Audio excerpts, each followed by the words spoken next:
Welcome back to the Radio Vagabond and another conversation from the Extraordinary Travel Festival in Bangkok.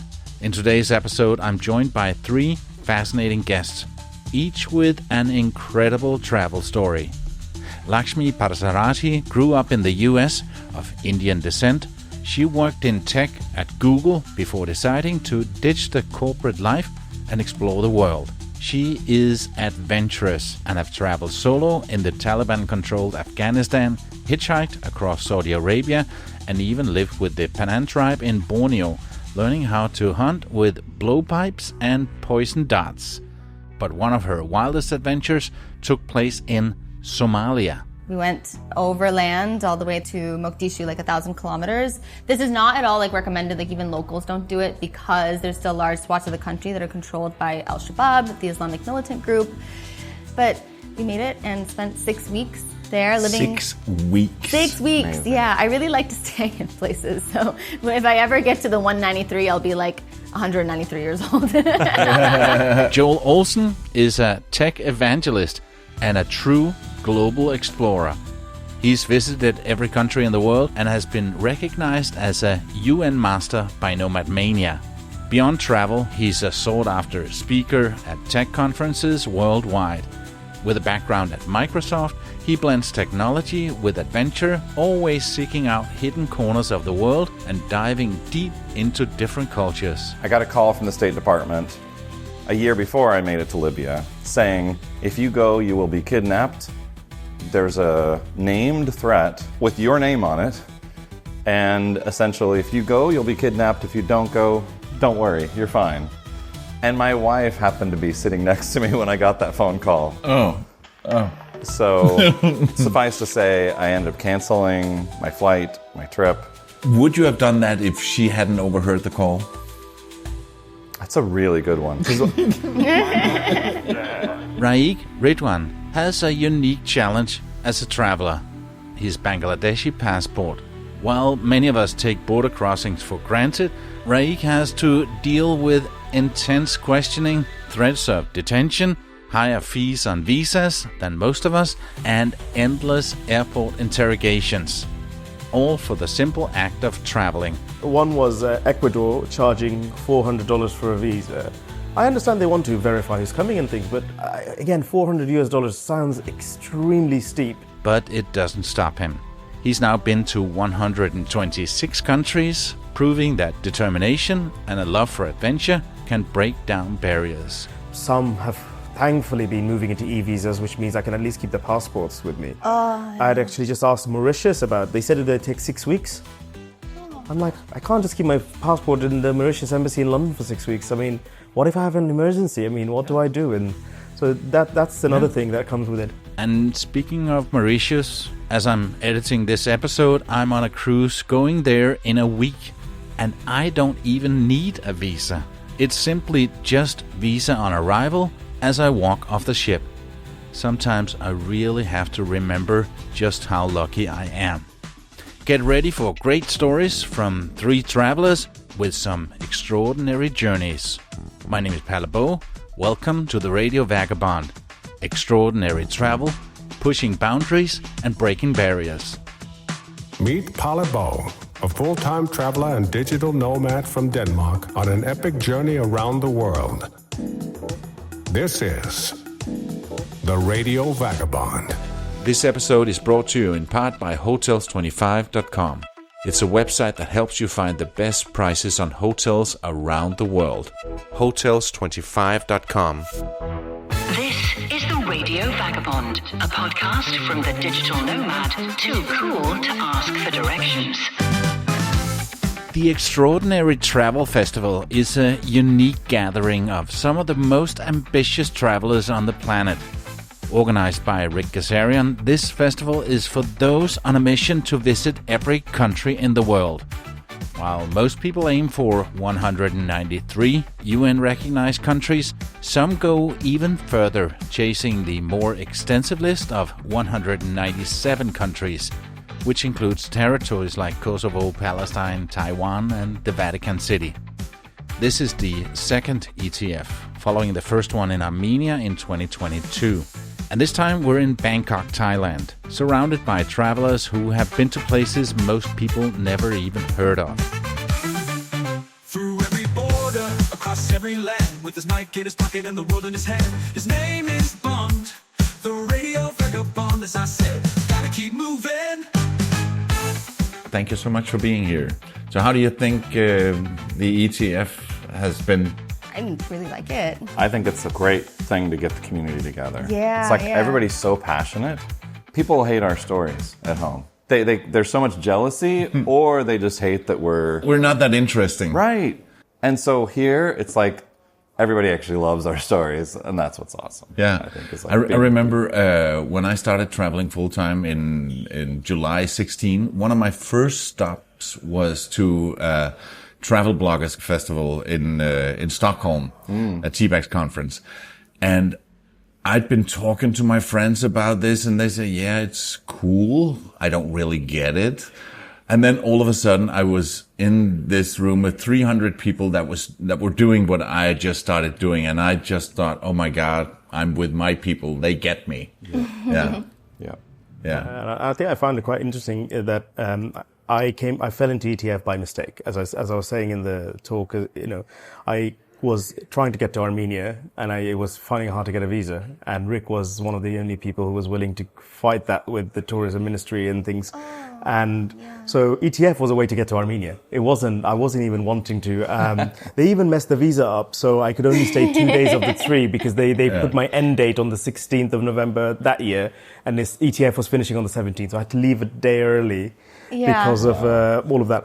However, it was, but that's how I fell into it. So I was someone who wasn't into going to ETF, and then I enjoyed the first one so much. It's the connections you make, it's the people you talk to, it's the whole camaraderie that we have. And I loved it. That's why I decided I was going to come this time anyway. It wasn't because it was a speaker. Raiiq actually had to refund the thing because when you invited me, already bought the ticket. I had already bought a ticket and I was already on board. Yeah. So maybe it would be a good idea for the listeners that we just explain who we are here. Yeah. Raiiq, that was you speaking last. You just did a talk about traveling with a Bangladeshi passport, which is not a Singaporean passport. In the latest episode, I spoke to a couple of Singaporeans. That's ranked number 1, and the Bangladeshi is a lot harder. Yes. So can you introduce yourself? Yes, I'm Raiiq. I work as an emergency medicine physician in the UK, but I prefer to be introduced as a travel enthusiast. I've been traveling with a Bangladeshi passport mostly for the last 8 years. I have done before that as well. And currently on, I think 126 countries with the Bangladeshi passport. Wow. That's really impressive. Yeah. Being a doctor in the UK, can't you get a UK passport? I am about a year away, about 9 months away from about to apply for one. And it will take about 6 months, I think, to get it. But would you still continue traveling on your Bangladeshi passport because that's your thing? So I've been actually making it difficult for yourself. I've been asked this question many times. Someone's actually told me you should just do 193 with this and then get the UK passport. Someone's told this to me as well. Oh, that would be show off. I think no. If you had asked this to me about 6 years ago, I might have said yes. I think over time my energy levels are dropping a bit, and I'm finding it a bit more. It's just it will get like an Ecuador visa costs $400. Some things just become so easy. Yeah, and people might not know this, but traveling the world with a passport, it's so many roadblocks. You shared a lot. We don't have a full hour to cover that, but just give me a couple of the most crazy ones that are like, why is this so? Yeah, so as I said, one was Ecuador charging $400 for a visa. And I would probably get visa on arrival. And without any pay. Yeah. You just be stamped in. And that is, they have it only for about 15 countries.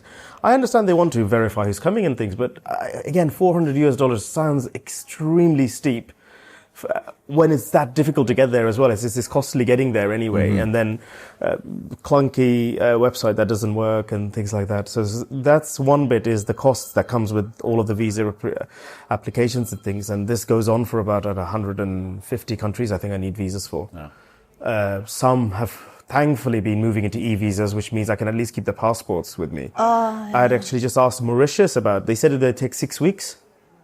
I'm like, I can't just keep my passport in the Mauritius embassy in London for 6 weeks. I mean, what if I have an emergency? I mean, what do I do? And so that's another thing that comes with it. And then the second bit is when you land somewhere and how you're treated. It's the worst I had was being put into immigration jail in Senegal.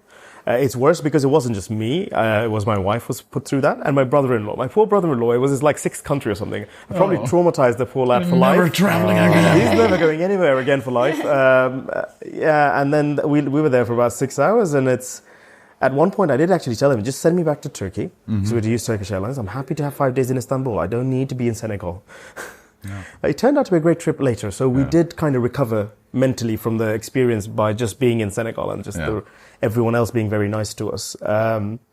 But so this is just 2 experiences, I guess. You know, one is obviously the prices of getting the visas and the time it takes, and then there's the experience you have at the borders when you land somewhere. Yeah. Lakshmi? I am a former New Yorker software engineer. Now I am a nomad traveler who likes to go to... With no home base. With no home base. Who likes to travel to the least visited places often. Yeah. And Joel, you're a legend. Really? Of course, yes. I appreciate it. I did finish the 193, 197, whatever you want to call it, this year in February in Libya. And the story that people may be talking about is the fact that I got a call from the State Department a year before I made it to Libya saying, if you go, you will be kidnapped. There's a named threat with your name on it. And essentially, if you go, you'll be kidnapped. If you don't go, don't worry, you're fine. And my wife happened to be sitting next to me when I got that phone call. Oh. So suffice to say, I ended up canceling my flight, my trip. Would you have done that if she hadn't overheard the call? That's a really good one. 'Cause my mind was very much like processing it. I'm like, I need to talk to my guide. I want to figure out, what are the chances that... And in fact, his answer to me was, this kind of happens sometimes when they do their security check. It flips something with the U.S. Like, I didn't fill out the forms that says I'm going to Libya for the U.S. This was just a random call to my cell phone. And the next call I made was to my buddy who was also going with me to Libya. Yeah. And he's like, his unlisted home number, which they don't even receive any calls on, he had a bunch of missed calls on. And finally got a hold of them. They had contacted him and told him the same story. Yeah. So we both pushed off that visit for a year. Good thing we actually had 3 other countries that we needed to get to that 193, 197. Yeah. Had an amazing time in Eritrea and Central African Republic and Equatorial Guinea, leading up to Libya, which was... It was like our hearts were beating, and even trying to get onto the plane going there, we didn't check in, which is something people need to know. Who would have guessed you have to check in? We already had our tickets. We figured we get to the gate, and she's like, it's not so simple. You should have checked in. So we had to wait, sweating at the gate, waiting for the government to authorize us getting on the plane to go to Libya, which was intense. Yeah. But yeah, we got there, we landed, and we had our forces with us as we did our tour. Yeah. So now that you've done the list or the lists, are you done traveling? Absolutely not done. It's my passion. It's in my core. So for me, I just finished leading to here a 6-day motorcycle ride in Vietnam that I think was one of the coolest travel experiences I've had. It was so amazing. And then just relaxing in Ha Long Bay after. It's like, this world is so amazing, so beautiful. Yeah. I can't get enough of it. And I heard someone say at one point, after a trip around the world, you can just take where you were and then move it 10 kilometers north, and then it'll be a different trip. Absolutely. Yeah, absolutely. But are there a lot of the places say, okay, those are some that I really want to go back to and explore more? My travels, the way that I kind of justify with my wife, who's at home often, is I'm scoping things out for her. So the best ones we'll end up coming back to as a family. Yeah, with her. Have you gone back to many together? Yeah, she's been to 50 plus, close to 70 countries You or have so. kept your word then.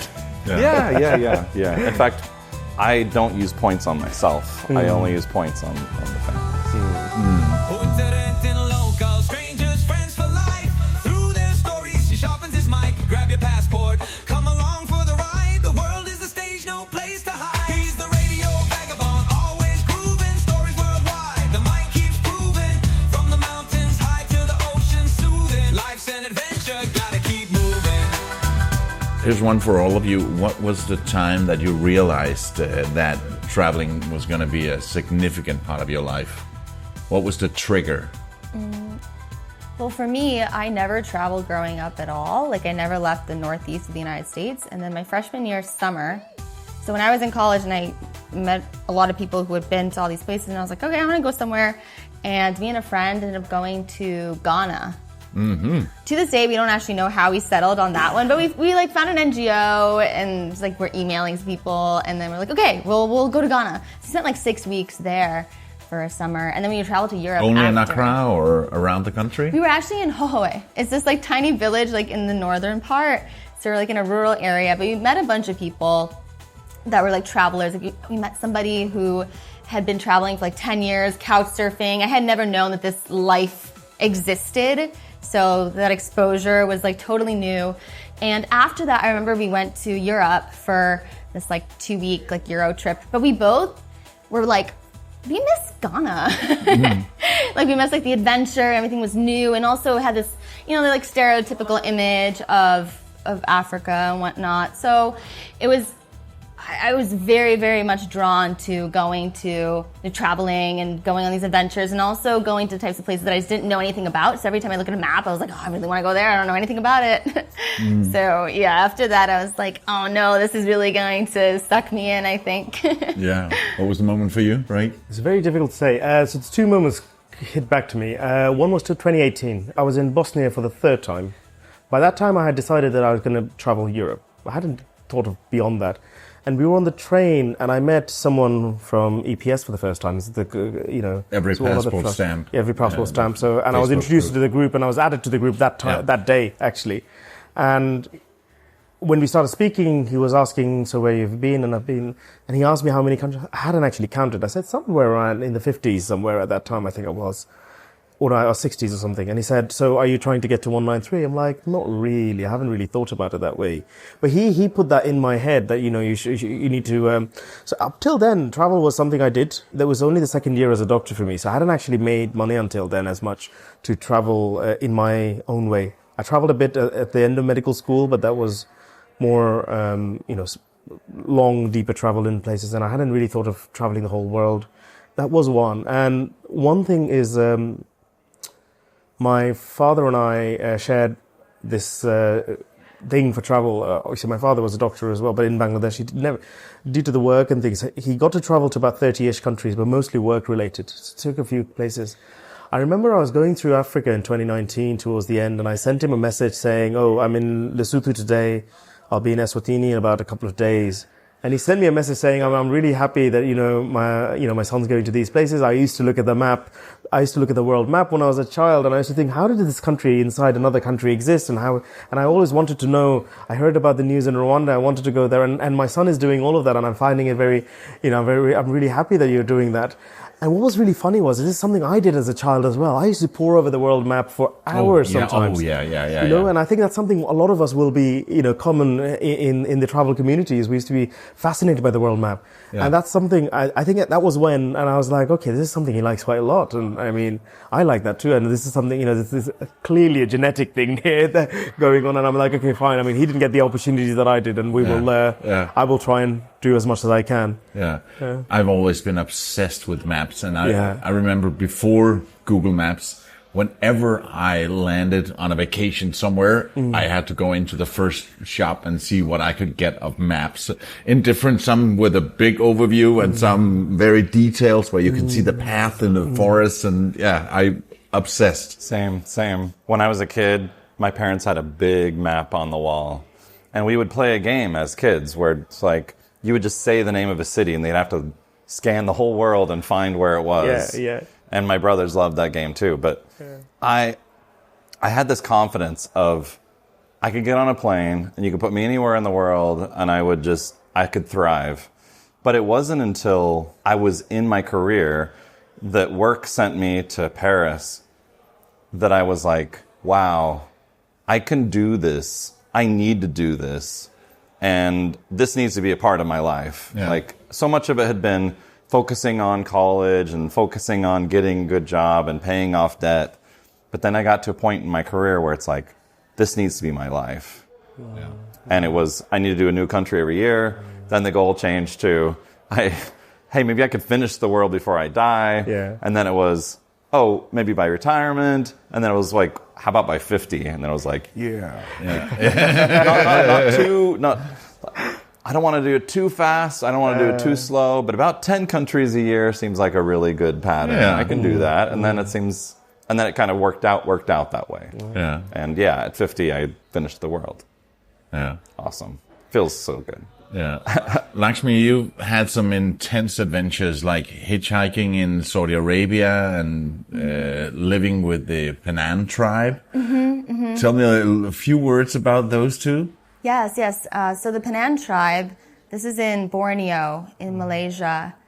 And at this point, they've had, issues with the government where they don't get to live on their land as they used to. But they're the last hunter-gatherers living in Borneo. And so there's still the older men of the tribe there who lived as hunter-gatherers truly. Yeah. And so I went out there with another travel content creator, and they actually only spent 24 hours, but then I was like, no, I'm going to stay here. So I lived for 1 week in the jungle with them, and they hunt with, this is what they're famous for, they hunt with blowpipes and poison darts, and they're like incredibly good at it, and they have these like hand-carved pipes. So yeah, I spent 1 week living in the jungle with Henry. He didn't really speak any English, but we somehow managed, and I was learning how to hunt with these blowpipes, and I did hunt a frog. So that was my... And you were the only non-local? For the week, yeah. I mean, I came with a group. Yeah. And then the group left you there. And then the group left. They filmed, and then they were done, and I was like, oh, but I have so many more questions. So I stayed behind, and we went out further into the forest. And I spent time also outside of the forest, like living where many of them are like semi-settled now. So I lived with them and with a family there, and it was actually a very, very meaningful experience. Maybe like question, like what we consider civilized versus uncivilized, and what is progress versus not progress, because you see the introduction of technology into their society, which is so interesting. So I saw like the little boy with like a cell phone playing a game, eating a donut, and I was like, oh, no. Yeah. And I have a feeling some listeners might be thinking, I'm a solo female traveler and I can't go to Italy alone. And there you were, left in the jungle as a young girl. Did you think about your safety, or? I did. I mean, I decided to stay after being there, and I go with my intuition generally. And what's funny? Like, I started off my traveling not even being in like a headspace where I could like have a dinner by myself at a restaurant. So you can get there. But I go to places and I decide like, okay, this feels like I feel safe here. Did you have an exit plan just in case things went south? Did you think about that at all? Let's say you're still staying with them on day 3, something went wrong. Was there a way you could just leave? Was there a way that I could find my own way out of the jungle on my own? No. No, but I will say this about the Penang tribe. They are the nicest, like kindest people I have ever encountered. This is not true of like every hunter-gatherer tribe out there, but they're so mild-mannered. No one ever got angry. I realized this like after I left, that I never saw anybody like actually get angry. And so you feel that from them. Like, I did not ever feel at any moment like I was in any sort of like danger, other than like maybe I'm a little too slow because like Henry's really fast even though he's 70 and I can't keep up. I love what you're saying about the tribes as well. Like, I visited a tribe in Malaysia where it was kind of from a distance. And so I could see they were somewhat emerging, where there was a common area where this tribe could come, and you could basically see their housing and what they were up to. Then I went back to that same area 5 years later. And in that time span, this tribe basically agreed to become part of their country. You know, they basically said, all right, we'll give you food now, and we'll come educate you, and these kinds of things.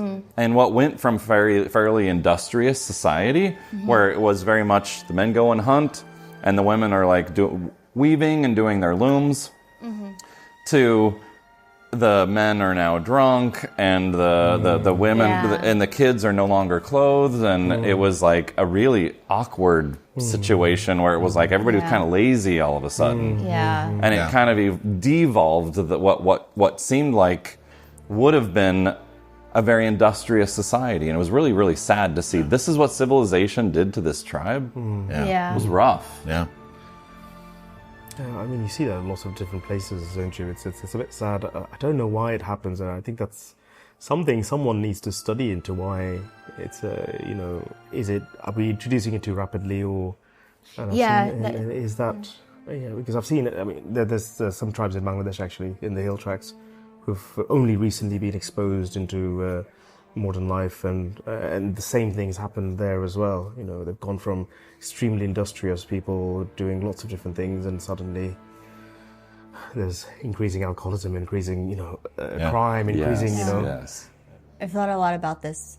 And I mean, part of the problem is like they're never introduced into society in a way that they can become like productive, meaningful members. They're always on the outskirts, marginalized. Their skills that they took pride in before are never valued. Their culture before is not valued. They're just seen as backwards. So it's the perfect recipe for like, I'm just gonna drink because I feel like my life is lost and my meaning is lost. Because they're expected to give everything up to be like us, if that's the way we say, it's... And I think that what was interesting to me was it was rice was the thing that convinced this tribe in the Philippines that I spent some time with, that like helped them emerge. But rice became kind of this drug of, now we don't need to hunt, we don't need to gather, because here's this big bag of rice, and now it all of a sudden puts them sedentary, where it's like, we don't know what to do with our time, we don't know what to do with our lives. It wasn't like the way that humans evolved with it, where they're like, wait, we discovered this thing, now we like learn how to integrate it into a society. And actually, as a doctor, we have a lot of work into this. Like, there's a couple of Eskimo tribes, for example, where now 90% of the people have diabetes since they've been exposed to fast food and things like that. And it's happened in lots of different societies as well. And there's other diseases that have spread and things like that since they went very sedentary. And then my community, for example, Bangladeshis have a very high tendency to get heart attacks and things, because we were all farmers about 100 years ago, not even 100, 50, 60 years ago, a majority farmers working incredibly hard. We all had a full plate of rice all the time, or a couple of plates of rice even. Now we've suddenly gone into modern society, but that full plate of rice has remained. It's the same in India, especially South India. Growing up, I ate all these huge plates of rice, and I got rid of it. And my parents had to get rid of it too, because they were pre-diabetic. So as a tech guy, I kind of see our future with AI, and how we need to learn from these tribes. We need to learn, because technology is going to hit us in a similar kind of way, where it's like, what do we do with this? How do we move up the hierarchy of needs, where we don't even know how to become philosophers? We don't know what to do with our time. And so the 40-hour work week, we're just going to keep moving that forward unless we can figure out how to take advantage of these things and actually evolve our society. Like, now it's all about fighting all of our instincts.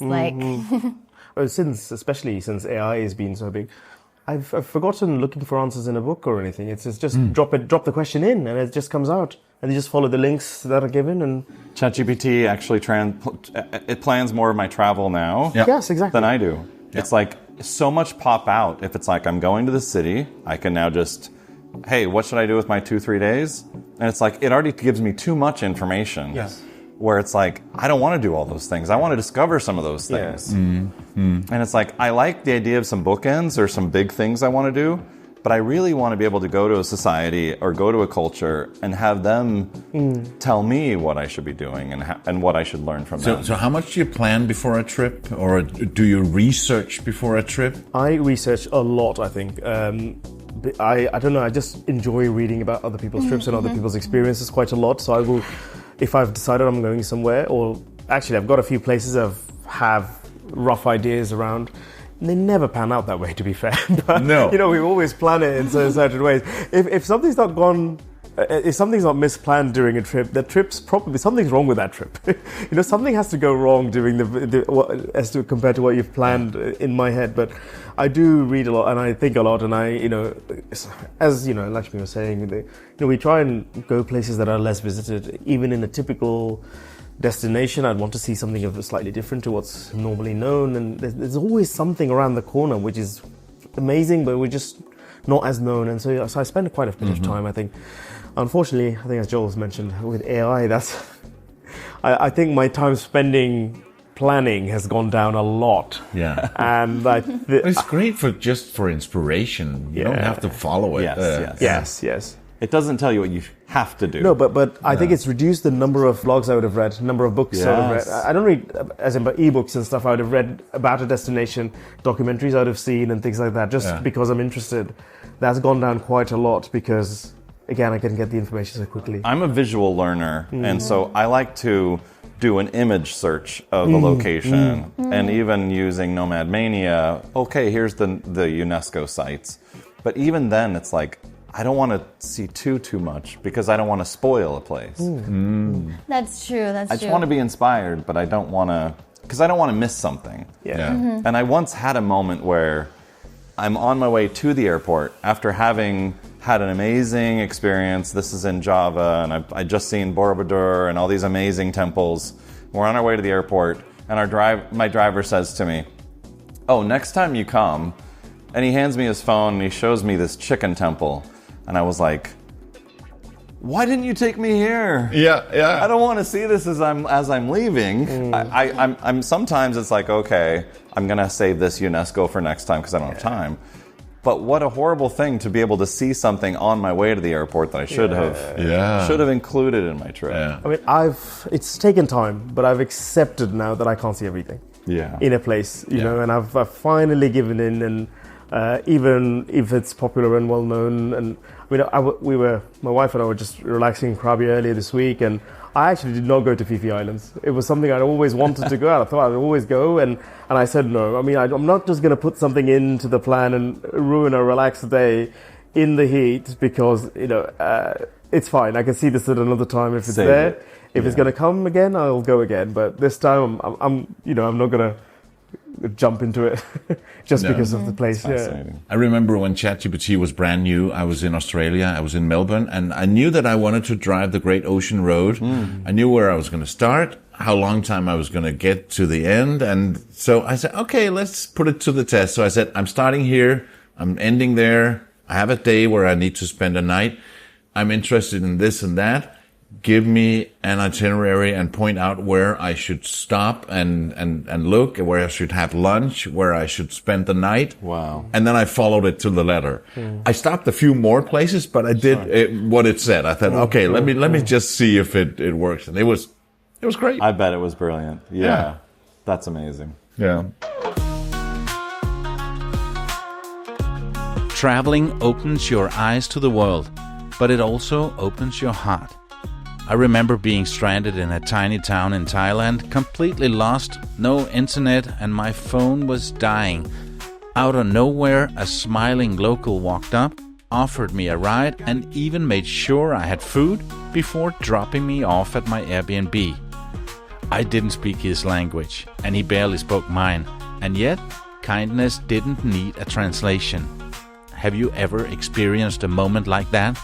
A time when a stranger's kindness caught you completely off guard while traveling? I'd love to hear your story. Send me a few lines on theradiovagabond.com/contact, or even better, leave me a voice message. Simply click on Talk to Me on the website. It's theradiovagabond.com/contact, and we'll get back to your stories in a future episode.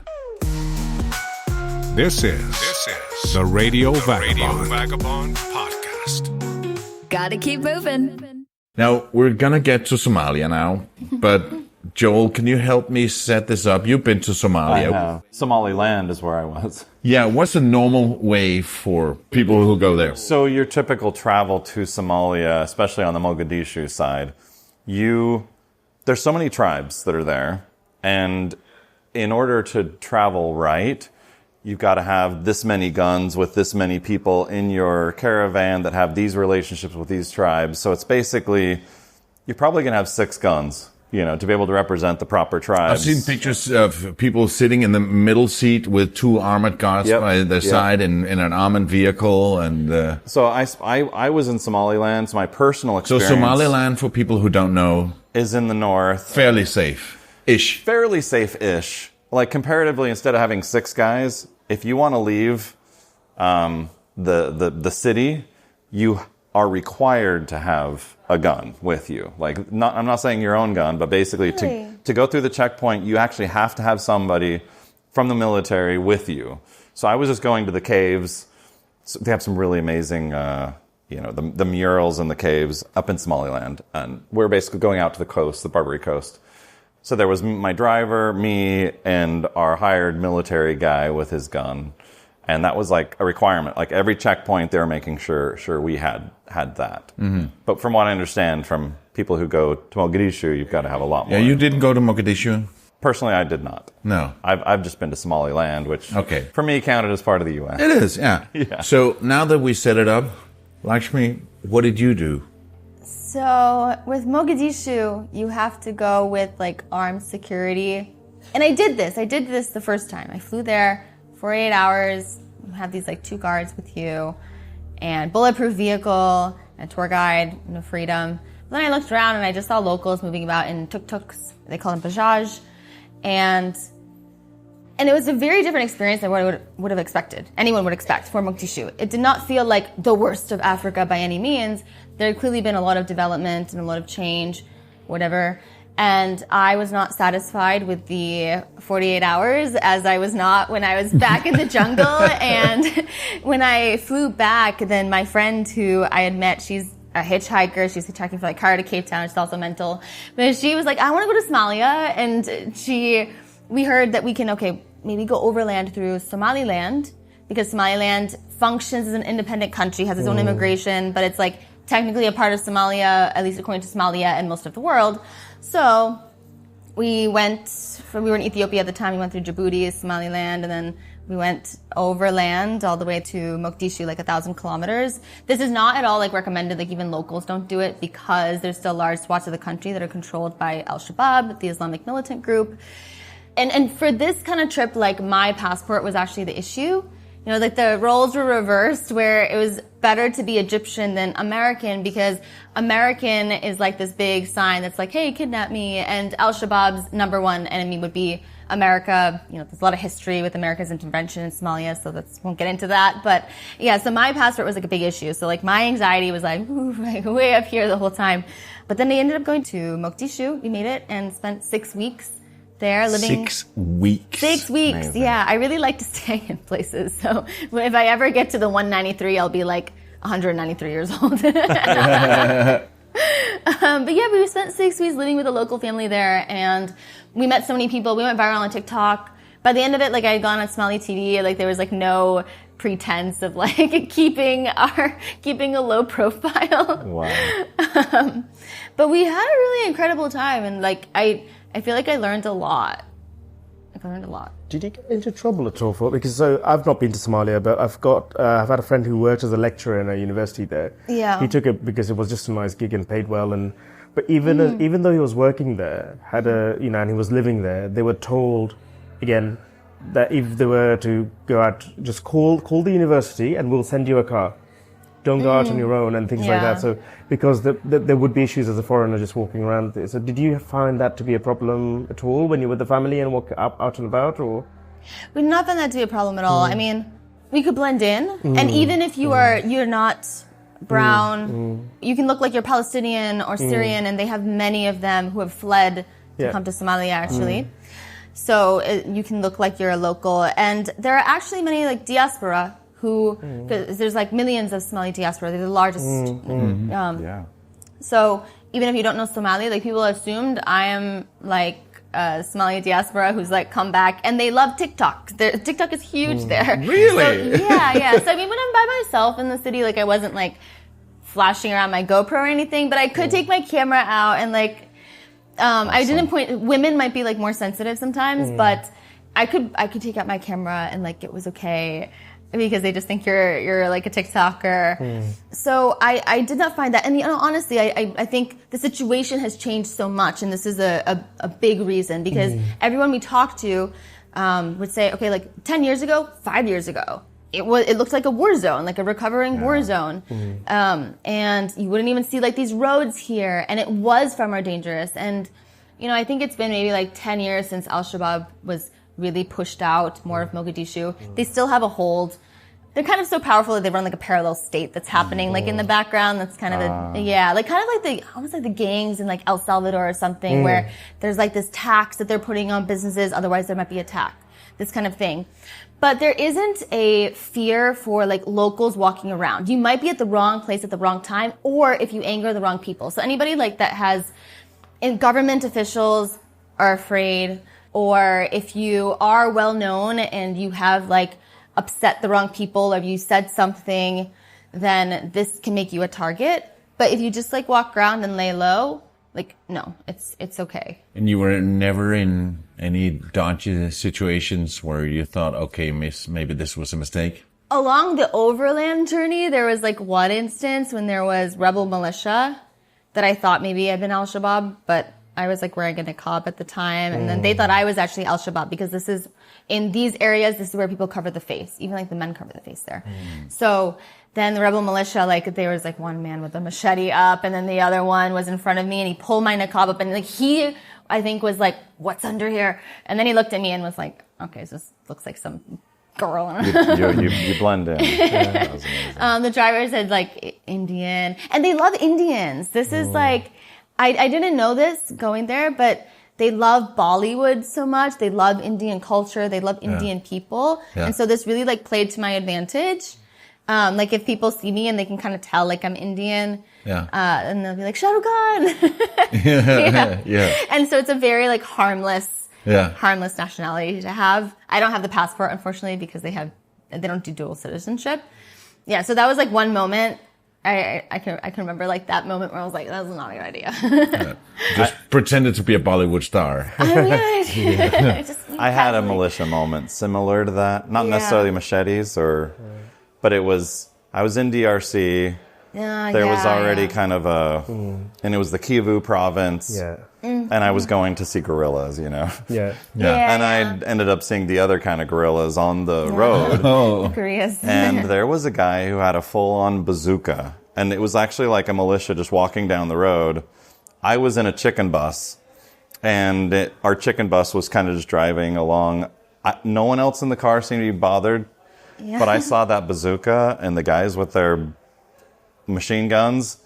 And I kind of just sunk down in my chair. I was like, this was crazy. Like, what am I doing here? Have I really gone across the line? Like, I was traveling alone at the time. So I think I kind of was like, didn't catch their eye, and we were kind of just cruising along. Yeah. But I thought, man, if they would have just happened to, every once in a while you'll have somebody pull like a chain or a rope across the road and ask for money, which is super common in that area. Yeah. It's like the drivers just know to give them something. But I was kind of like, am I over my head?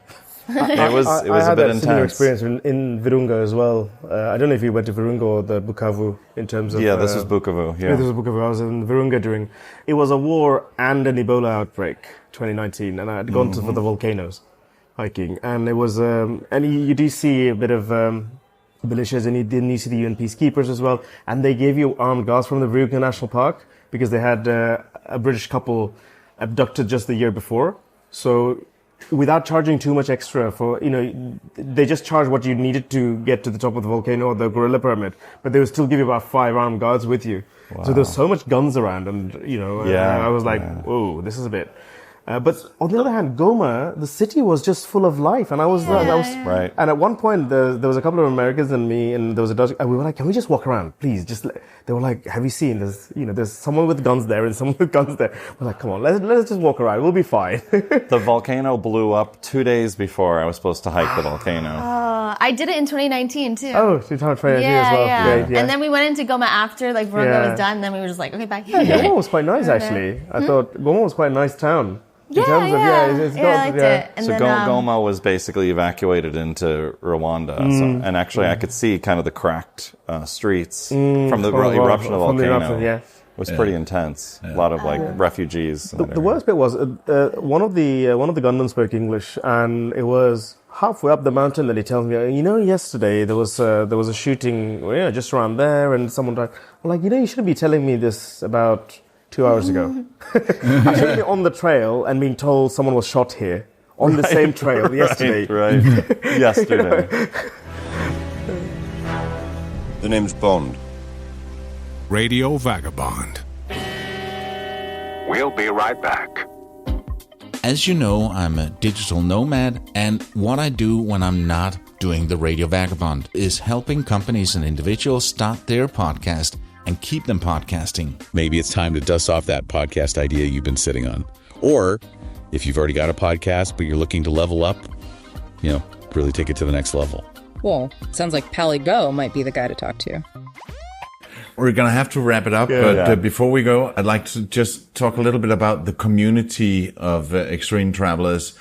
At some point, I had a meeting with a big global media company. They asked me, because I told them about me being a traveler aiming to go for every country in the world. So they asked me, well, can you make a podcast series for us about the competitive, about how people are really fighting each other to be the first and to be this? And I said, but it's really not like that. It's such a helpful community, and people are helping each other, right? You mentioned every passport stamp before, and that's just such a great tool. And what do you think? Let me just jump in and say that I was on my journey to 193 when I found out about EPS, and there were posts that definitely helped me.